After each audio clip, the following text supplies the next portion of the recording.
And today we'll be talking about serial killers. We're going to focus on only three: John Wayne Gacy, Jeffrey Dahmer, and Ted Bundy. Serial killer John Wayne Gacy, also known as the Killer Clown, was convicted of killing 33 people. 29 of those bodies were found in his home.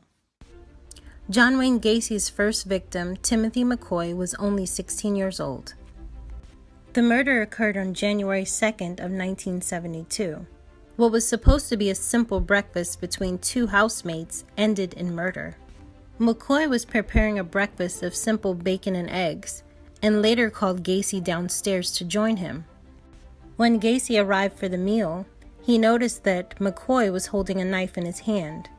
Unaware that McCoy used the same knife to prepare breakfast, Gacy then stabbed Timothy in the chest and buried his body in a crawl space beneath his home and covered it with concrete. John wore a clown suit and performed as Pogo the Clown at many birthdays and parties. The kids were enamored with John, and he was often invited back annually. Although Gacy wore a clown face, behind the clown was the most notorious and evil killer of them all, a child killer. In June of 1978 was when Jeffrey Dahmer murdered his first victim, Stephen Hicks. Just after high school, Dahmer noticed a hitchhiker, Stephen Hicks. He picked up the boy and took him back to his parents' home. When Dahmer was at his parents' home, he offered Hicks alcohol and got him drunk. When Hicks refused Dahmer's advances, Dahmer then struck him in the head and strangled him with a barbell. After Stephen Hicks was murdered, Dahmer dismembered the body and buried parts of him in the back of his parents' home. He also buried other parts in a large ravine not too far from their residence. Before Dahmer started murdering people, he killed small rodents and birds. Later, he escalated to cats and dogs. When asked about Dahmer, many of his neighbors reported that he was a quiet child. Some even stated that he was troubled, but he kept to himself. After his first victim, Dahmer went on to murder 17 men between the years of 1978 and 1991. During his 20s, Dahmer's MO was the same. He cruised local gay bars looking for men. He would offer them alcohol and drugs and try to sedate his victims with substances. What unnerved most people is that Jeffrey didn't just kill his victims. He ate them too.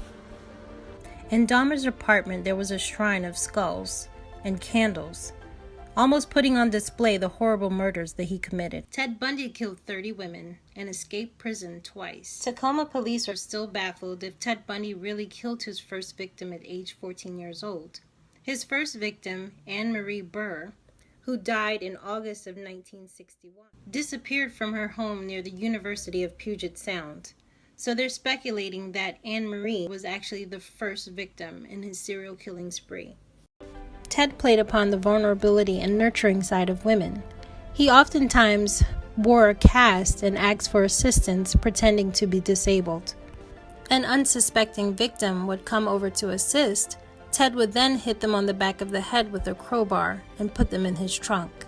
Ted was notorious for perusing college campuses looking for his next victim. He also followed young women who walked home alone. He would sometimes be seen stalking events like concerts or gatherings where there were young women. Ted didn't just kidnap, beat, sexually assault, brutally stab, and strangle his victims. He also committed depraved acts such as sodomy and necrophilia post-mortem. After learning about these heinous killings, thank goodness these monsters were brought to justice.